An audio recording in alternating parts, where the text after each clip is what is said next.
Assalamualaikum warahmatullahi wabarakatuh. Assalamualaikum warahmatullahi Kami wabarakatuh. dari kelompok ingin menganalisis tentang tes kepribadian EPPS berbasis website. Sebelumnya, perkenalkan, nama saya Taskia Tunia, NIM 039. Nama saya Amrina Rosyada, 037. Saya Dewi Ayu Pratiwi, NIM 005.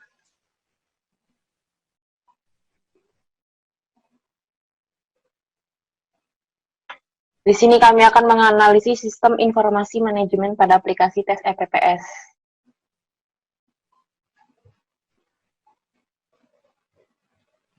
Pendahuluan. Yang pertama adalah latar belakang. Tes EPPS, Edward Personal Preference Schedule adalah tes kepribadian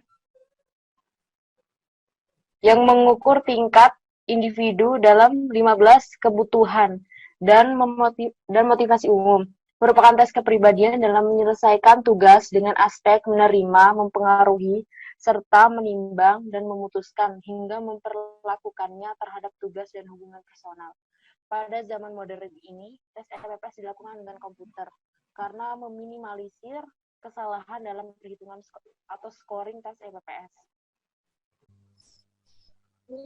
Latar belakang yang pertama adalah tes EPPS atau Edward Personal Preference Schedule adalah tes kepribadian yang mengukur tingkat individu dalam 15 kebutuhan dan motivasi umum. Merupakan tes kepribadian dalam menyelesaikan tugas dengan aspek menerima, mempengaruhi, serta menimbang dan memutuskan sehingga memperlakukannya terhadap tugas dan hubungan personal.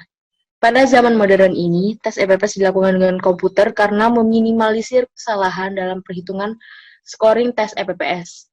Website adalah basis yang mudah dibuka di segala platform, baik desktop maupun Android. Analisis sistem dalam sistem EPPS untuk menunjang pembentukan sistem menjadi lebih baik.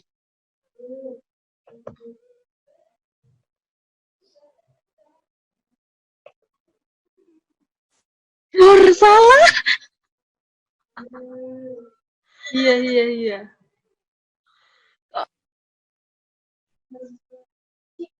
Yang kedua adalah rumusan masalah. Poin yang pertama, bagaimana analisis sistem dalam tes EPPS berbasis website ini. Batasan masalahnya, analisis sistem aplikasi tes EPPS berbasis website berdasarkan poin-poin yang telah ditentukan.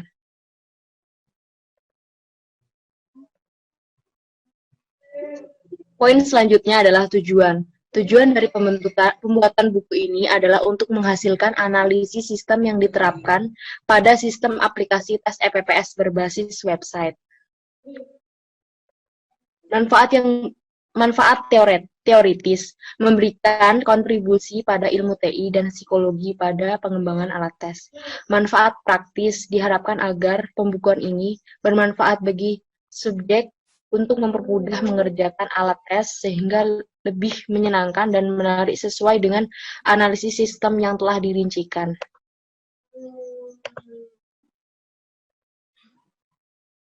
Yang kedua adalah landasan teori. Landasan teori yang pertama kita ambil adalah pelaku dan pengembangan sistem. Pengembangan sistem informasi manajemen dilakukan melalui beberapa tahap, di mana masing-masing langkah menghasilkan suatu yang lebih rinci dari tahap sebelumnya. Tahap awal dari pengembangan sistem umumnya dimulai dengan mendeskripsikan kebutuhan pengguna dari sisi pendekatan sistem rencana strategik yang bersifat makro, diikuti dengan penjabaran rencana strategik dan kebutuhan organisasi jangka menengah dan jangka panjang, lazimnya untuk periode 3-5 tahun.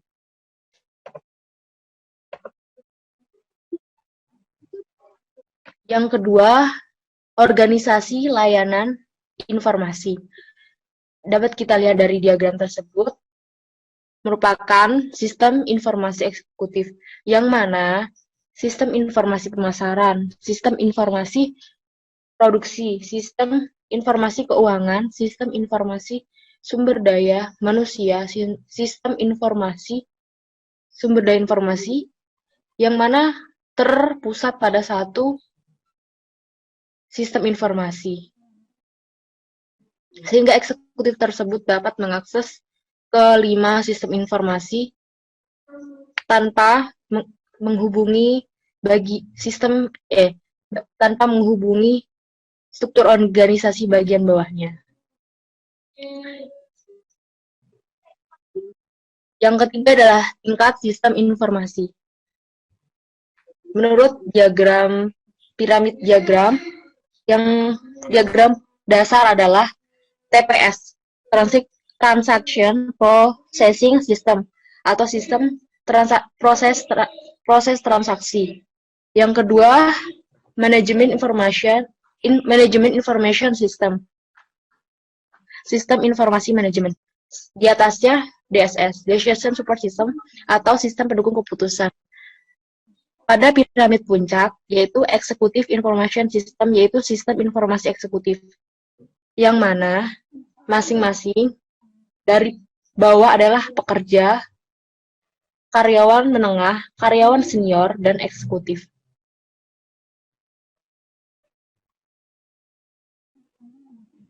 Poin keempat sebagai landasan teori adalah pelaku sistem. Yang pertama adalah pemakai, manajemen yang ada, pemeriksa, penganalisa sistem, pendesain sistem, programmer, personal pengoperasian.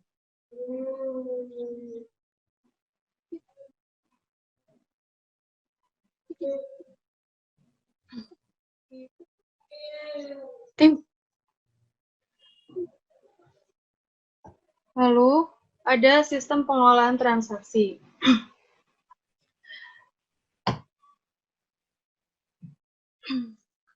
Selanjutnya adalah pembahasan. Yang pertama adalah konsep dasar sistem informasi.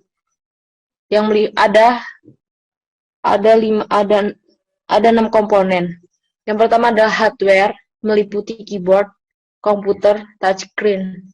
Keyboard ini untuk menginputkan jawaban-jawaban yang dilakukan pada tes EPPS.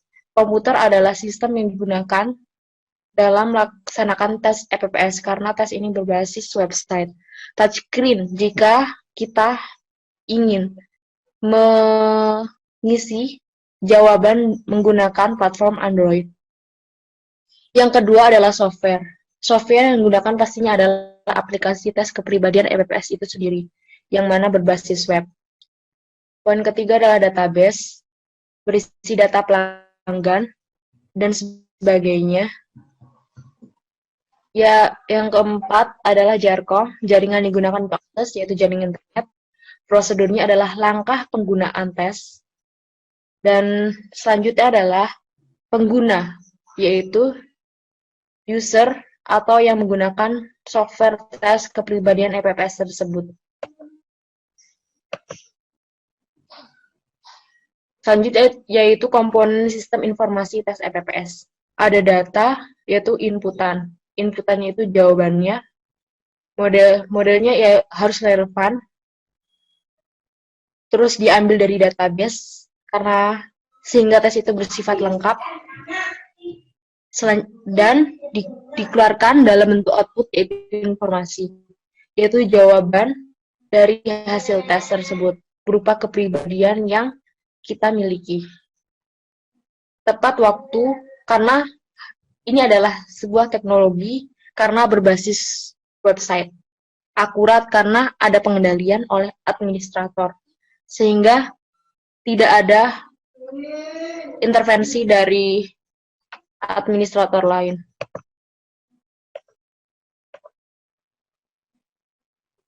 Selanjutnya adalah organisasi bisnis.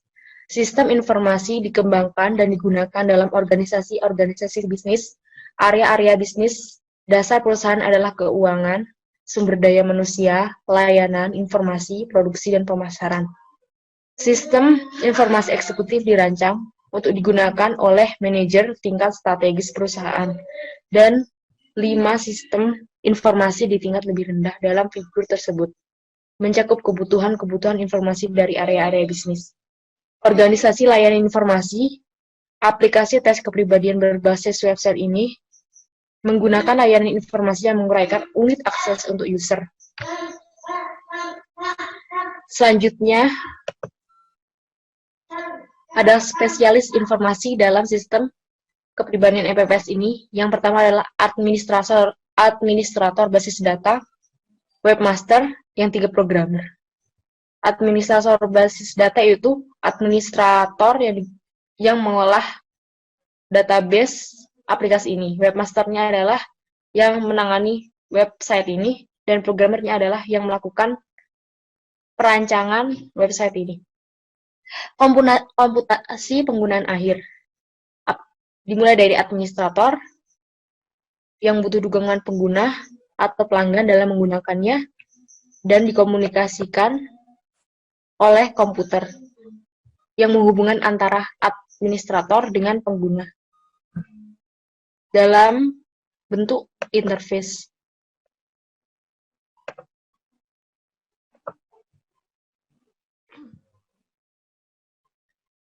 Lalu ada sistem pengolahan transaksi. Tujuan dari sistem pengolahan transaksi yaitu untuk menyediakan semua informasi yang dibutuhkan oleh organisasi agar bisnis berjalan dengan efisien.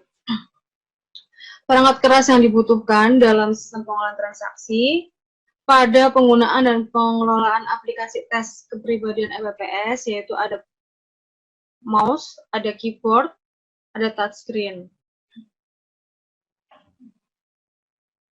Kita tidak harus datang jauh-jauh ke tempat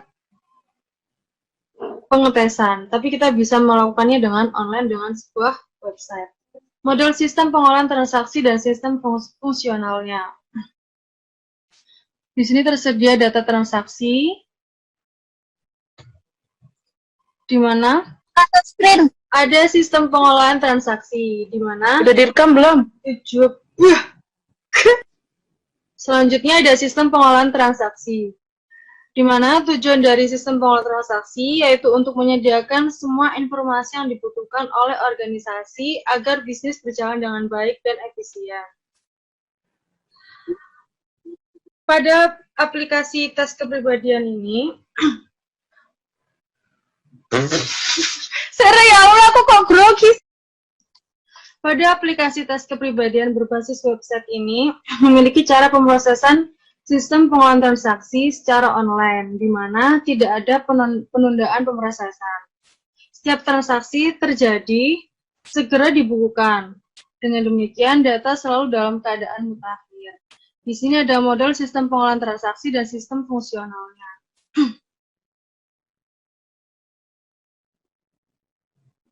Pada sistem pengolahan transaksi, ini data transaksi masukan dari pelanggan akan masuk dan disimpan oleh database. Kemudian akan diproses oleh sistem pengolahan transaksi.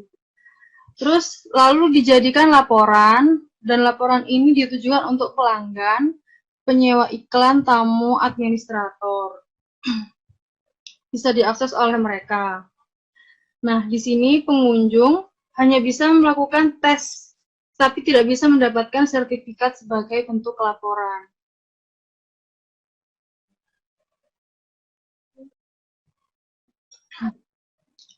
Pada model sistem pengolahan transaksi ada dua, yaitu data transaksi dan data non-transaksi. Di mana data non-transaksi berupa aktivitas tes kepribadian EPPS yang dihasilkan oleh para pelanggan, juga para tamu. Tamu hanya dapat mengunjungi dan melakukan tes tanpa mendapatkan laporan seperti hasil yang berupa sertifikat. Mereka, untuk para tamu, hanya dapat melakukan 1 kali tes saja.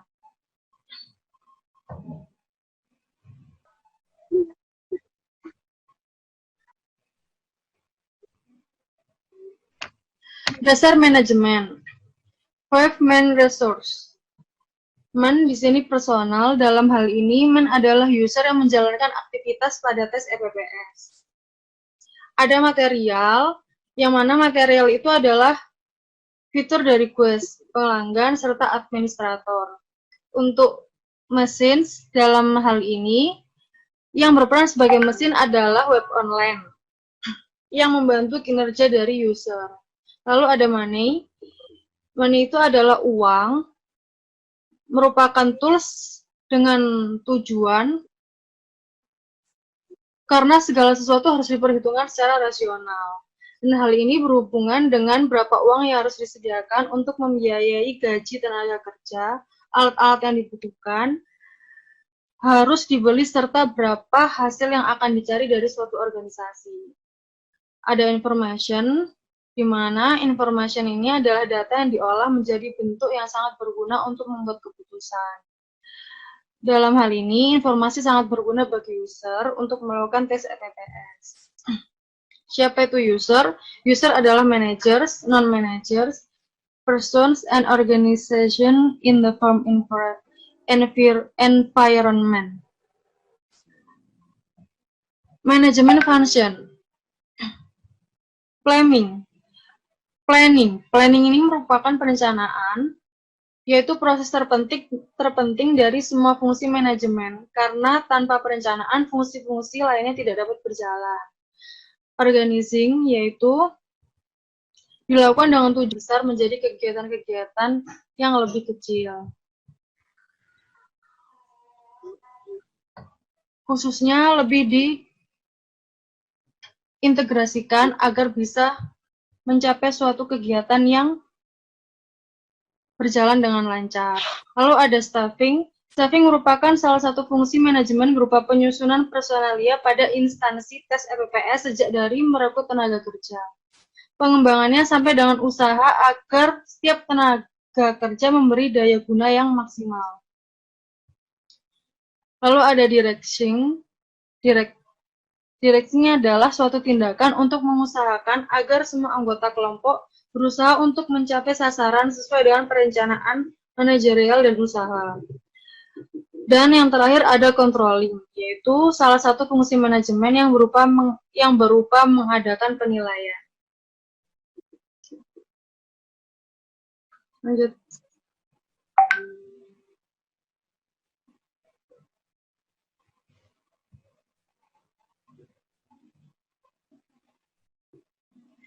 Lalu ada perkembangan sistem informasi. Sistem informasi dapat diterapkan secara internal dan eksternal di perusahaan. Contohnya, internal di sini yaitu sumbernya adalah orang, produk, pelayanan, dan proses. Data internal umumnya disimpan dalam basis data perusahaan dan biasanya dapat diakses. Yang eksternal, sumber daya eksternal dimulai dari basis data komersial hingga sensor dan satelit. Data ini tersedia di compact disc, flash disk, atau media lainnya dalam bentuk film, suara, gambar, dan televisi. Sistem informasi perusahaan. Sistem informasi yang tidak terletak pada masing-masing, melainkan sebuah sistem terpadu yang dapat dipakai oleh sejumlah departemen secara bersama-sama. Lalu ada sistem informasi departemen, di mana sistem informasi ini hanya digunakan di departemen itu saja. Lalu ada sistem informasi antar organisasi. Sistem informasi yang menghubungkan dua organisasi atau lebih, seperti instansi tes kepribadian EPPS ini dijalankan ke sekolah-sekolah atau ini. Selanjutnya ada sistem informasi manufaktur. Sistem ini melakukan analisa terhadap penjadwalan produksi dan kebutuhan material, yaitu kuantitas dan kapan diperlukannya. Di sini ada file pesanan pelanggan, lalu ada file soal-soal kepribadian EPPS itu, file persediaan soal, file kapasitas produksi. Nah, itu menjadi sistem penjadwalan tes. Di sini ada jadwal tes induk, daftar bahan baku, file persediaan bahan baku, masuk ke dalam material requirement planning system.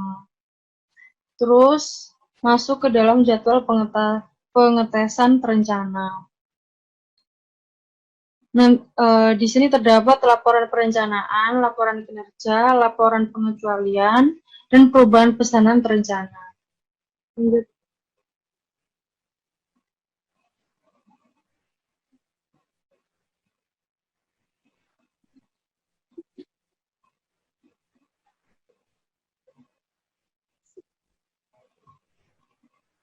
Sistem informasi manajemen. Dalam aplikasi tes EPPS berbasis website, proses yang dilakukan cukup sederhana karena dilakukan secara online. Tahap dimulai dari proses registrasi pengguna, kemudian pengguna dapat melakukan tes EPPS secara online. Jika pengguna merupakan pelanggan berbayar, maka pengguna akan mendapatkan tes EPPS online menggunakan URL. Lalu, data yang telah diisikan kemudian akan diproses oleh administrator. Nah, di sini administrator bertugas untuk mengelola data master, mengelola data transaksi, mengelola iklan, dan membuat laporan. Sini laporannya berupa PDF dan Excel.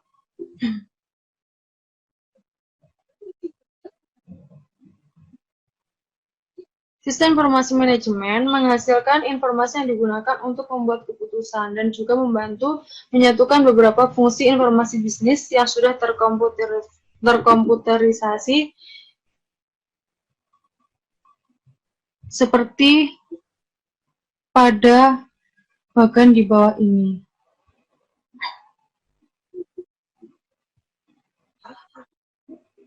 Di dalam bagian tadi ada tulisan laporan, di mana laporan ini dihasilkan oleh administrator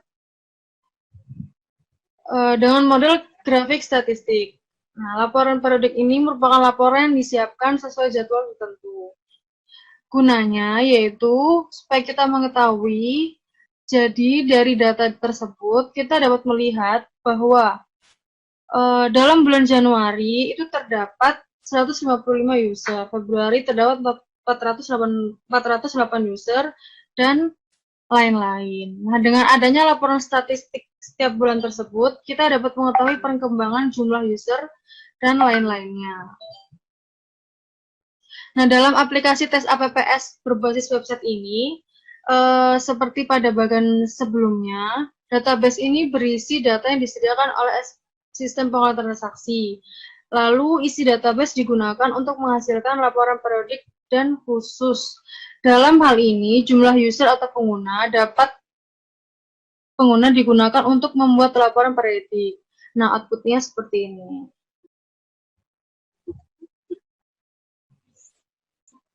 Lanjut. Selanjutnya, sistem pendukung keputusan atau decision support system. Sistem pendukung keputusan adalah suatu sistem yang menyediakan kemampuan untuk melakukan komunikasi dan pemecahan masalah.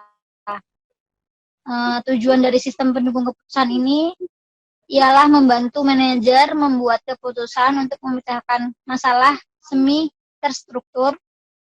Yang kedua, mendukung penilaian manajer. Yang ketiga, lebih meningkatkan efektivitas pengambilan keputusan manajer daripada efisiensinya. Dan dalam aplikasi tes EPPS ini, database perangkat berisi laporan periodik, yang artinya laporan bertahap yang telah dihasilkan sebelumnya. Lalu modul matematika berisi hasil laporan yang ditulis dalam bahasa pemrograman. Lalu setelah laporan terkumpul, kemudian masalah akan bisa dipecahkan, seperti bagian berikut. Jadi lalu muncul informasi. Sistem pendukung keputusan adalah suatu sistem yang menyediakan kemampuan untuk melakukan komunikasi dan pemecahan masalah. Tujuan sistem pendukung keputusan itu sendiri yaitu yang pertama membantu manajer membuat keputusan untuk memecahkan masalah. Yang kedua untuk mendukung penilaian manajer, dan yang ketiga untuk meningkatkan efektivitas pengambilan keputusan. Dalam aplikasi ini, database perangkat lunak berisi laporan periodik.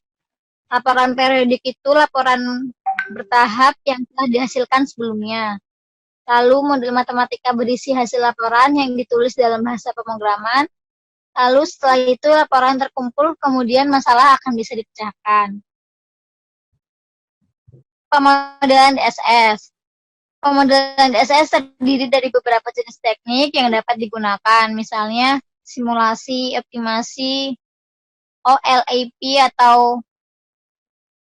dan sistem pakar, neural network, logika fuzzy, cache-based reasoning, intelligent agent, dan lain-lain. Tentunya teknik tersebut memiliki pendekatan yang berbeda.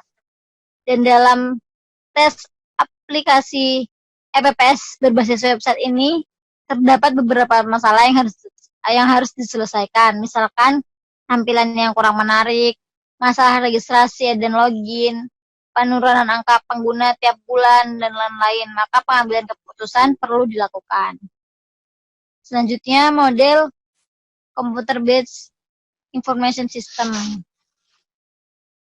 Dalam computer-based information system itu meliputi accounting information system, management information system, decision support system, the virtual office, dan knowledge-based system yang diolah menjadi informasi sehingga menemukan pemecah masalah. Pemodelan CBIS ini dimulai dengan permasalahan yang diselesaikan dengan membuat sebuah keputusan sehingga menghasilkan sebuah solusi. Keputusan itu adalah sebuah informasi yang bisa diolah pada sistem informasi berbasis komputer, yaitu sistem informasi tes EPPS berbasis web itu sendiri. Selanjutnya, Office Automation. Bagi badan usaha atau perusahaan penyedia jasa tes EPPS online berbasis website ini, pastinya memiliki sebuah struktur organisasi jabatan di dalamnya. Untuk memudahkan dalam komando untuk perusahaan tersebut, dari yang memiliki jabatan tinggi maupun rendah, dari manajer sampai karyawan, maka dengan sistem ini dimaksudkan untuk memudahkan koordinasi antara para karyawan dan para manajer dalam memproses website tes EPPS online ini. Selanjutnya, Artificial Intelligence atau Expert System. Tes EPPS yang notabene awalnya hanya dilakukan oleh para psikologi untuk mengetahui kepribadian seseorang, kini kita dapat melakukannya di rumah, tanpa harus repot-repot mendatangi psikologi, yang belum tentu di daerah pedesaan pun mudah dicari. Sekarang di rumah kita dapat melakukan sistem yang mana telah mengalami pendampingan oleh ahli psikologi, sehingga hasil yang didapatkan bisa akurat. Model HRIS yang terdiri dari 3 input subsistem, yaitu yang pertama sistem informasi akuntansi yang menyediakan data akuntansi bagi HRIS, sehingga database berisi gambaran yang lengkap dari sumber daya personil, baik keuangan maupun non-keuangan yang berasal dari administrator. Yang kedua, penelitian sumber daya manusia yang berfungsi untuk mengumpulkan data melalui proyek penelitian khusus. Contohnya penelitian suksesi, analisis dan evaluasi jabatan, dan penelitian keluhan. Yang ketiga, intelijen sumber daya manusia yang berfungsi mengumpulkan data yang berhubungan dengan sumber daya manusia dari lingkungan perusahaan, yang meliputi intelijen pemerintah, intelijen pemasok, intelijen serikat pekerja, intelijen masyarakat global, intelijen masyarakat keuangan, dan intelijen pesaing. Lanjut. Intelijen pemerintah menyediakan data dan informasi yang membantu perusahaan. Intelijen pemasok yang menyediakan data informasi yang memungkinkan perusahaan melaksanakan fungsi perekrutan. Intelijen serikat pekerja digunakan dalam mengatur kontrak kerja. Intelijen masyarakat global menyediakan informasi yang menjelaskan sumber daya lokal seperti perumahan, pendidikan, dan rekreasi. Intelijen masyarakat keuangan memberikan data informasi ekonomi yang digunakan dalam perencanaan personil. Intelijen pesaing untuk mengumpulkan informasi mengenai praktek personalia pesaing yang mungkin informasi pengurangan yang berpotensi untuk direkrut.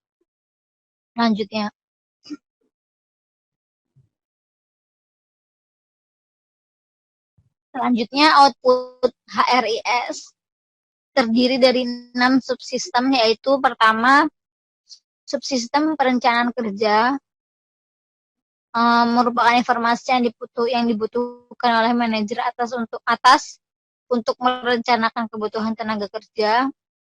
Yang kedua, subsistem perekrutan, informasi yang dibutuhkan untuk pengadaan tenaga kerja secara eksternal maupun internal. Yang ketiga, subsistem manajemen angkatan kerja, informasi yang dibutuhkan untuk mengelola sumber daya manusia di dalam organisasi.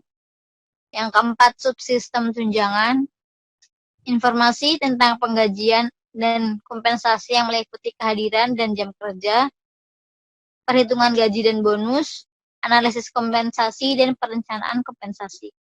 Yang kelima, subsistem benefit, meliputi benefit yang diterima oleh karyawan.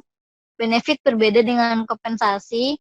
Kompensasi lebih ke insentif yang dihubungkan dengan kinerja, sedangkan benefit lebih ke manfaat tambahan yang diterima karyawan seperti dana pensiun. Yang keenam, subsistem pelapor lingkungan. Informasi ini berhubungan dengan keluhan-keluhan, kecelakaan selama bekerja, kesehatan karyawan, dan lingkungan kerjanya. Biasanya dalam aplikasi ini disebut FAQ dan untuk meningkatkan kualitas website ini. Selanjutnya,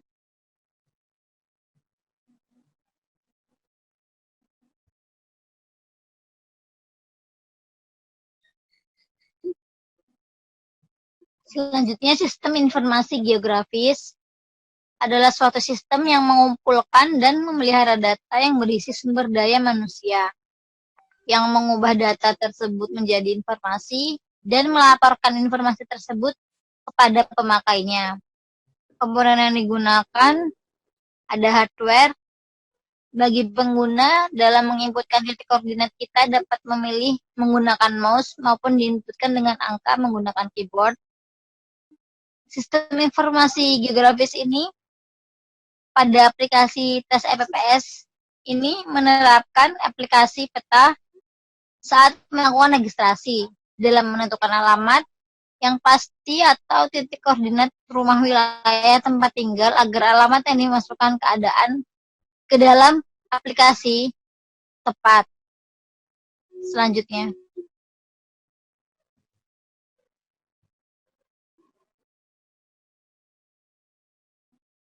informasi sumber daya.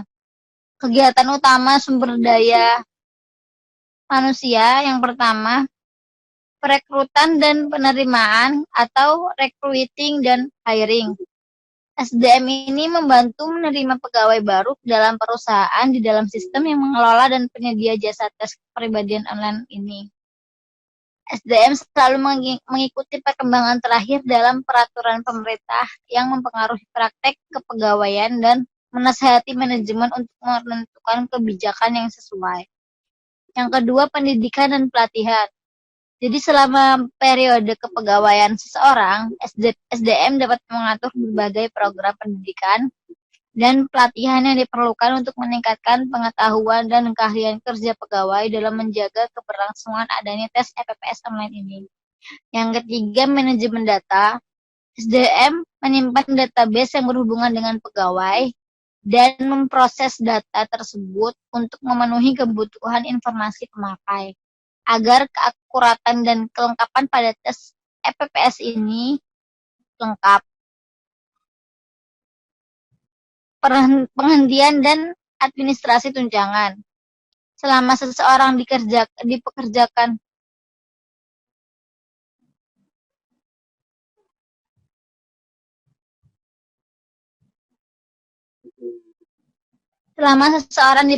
oleh perusahaan mereka menerima paket tunjangan. Setelah penghentian, SDM mengurus program pensiun perusahaan bagi mantan pegawai yang berhak. Ini terjadi di belakang layar pengelola tes kepribadian EPPS. Lanjut.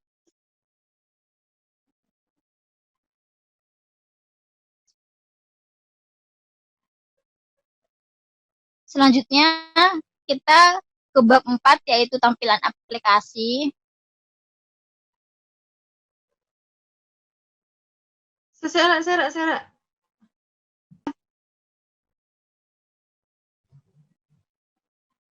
Di dalam tampilan antarmuka ada halaman utama. Umumnya berisi menu sistem.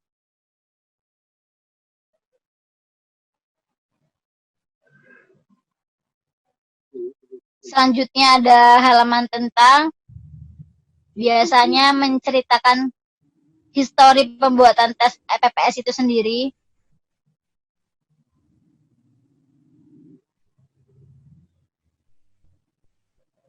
Selanjutnya ada halaman login. Halaman ini untuk seseorang masuk lebih jauh ke dalam tes EPPS ini. Selanjutnya ada halaman profil. Halaman ini tentang informasi pengguna sistem secara singkat. Ada halaman register, halaman untuk mendaftarkan user yang akan dites. Selanjutnya ada halaman hasil tes, halaman dari keseluruhan hasil yang ada.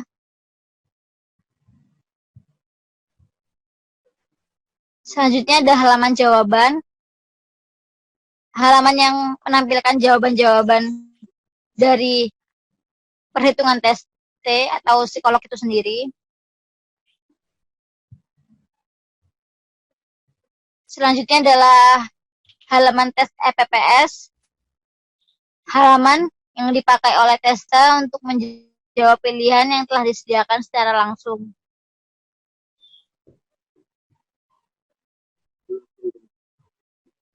Administrator ada. Selanjutnya adalah halaman administrator. Nah, selanjutnya adalah halaman administrator, yang mana administrator dapat mengatur iklan. Ini adalah laman atau halaman tempat administrator mengatur iklan. Ada data penyewa iklan dan pengelola iklan. Ini adalah laman administrator data master utama. Terdapat kumpulan soal PPS, data pelanggan, dan data iklan, di mana administrator mengolahnya.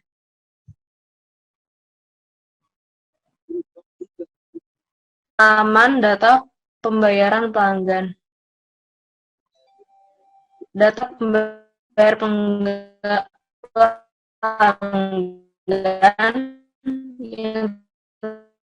laporan data pemasangan iklan, di mana laman ini berisi tentang data pasang iklan, yaitu berupa ID, nama, email, dan sebagainya yang akan dikonvert menjadi Excel dan PDF.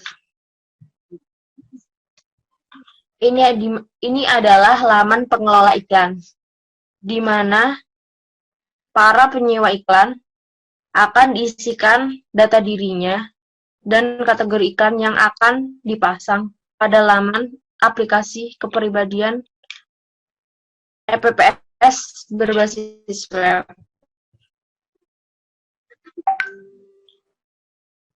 Ini adalah laman data master pelanggan, di mana ada dua, data pelanggan dan data pembayaran pelanggan. Data pelanggan ini adalah data ketika pelanggan melakukan registrasi, data pembayaran berlangganan ketika pelanggan akan melakukan tes untuk kedua kalinya secara berbayar.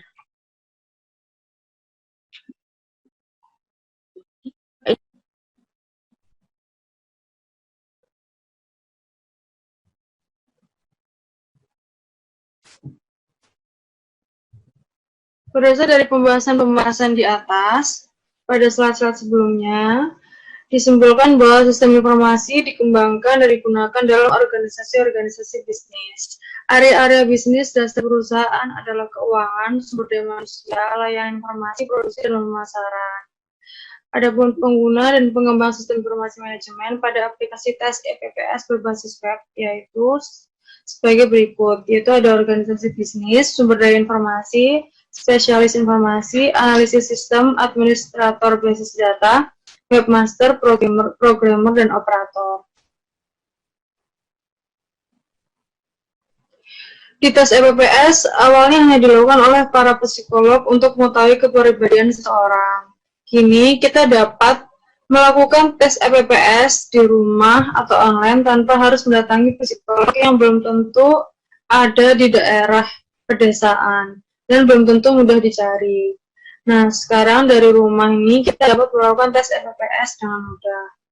Tes EPPS ini bisa dikatakan sebagai expert system yang mana telah mengalami pendampingan oleh ahli psikolog dalam pembuatannya, sehingga hasil yang didapatkan bisa akurat.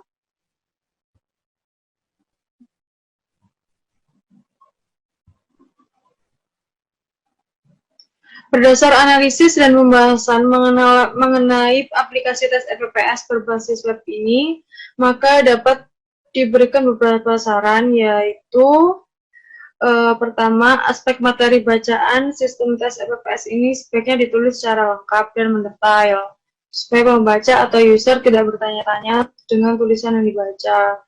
Nomor dua, aspek antarmuka pengguna sistem tes EPPS ini sebaiknya dibuat dengan ukuran font yang besar dan warna font yang dibedakan dengan background yang ada. Nomor tiga, aspek pengolahan dan pelayanan pada sistem tes EPPS ini diharapkan untuk memberikan respon yang cepat, serta semua data yang dipakai adalah data yang up to date. Yang keempat, dalam pengembangan selanjutnya diharapkan dapat melihat aspek-aspek terendah terlebih dahulu, karena aspek-aspek tersebut yang membutuhkan perhatian lebih dibandingkan aspek-aspek yang telah dianggap baik oleh sebagian besar user.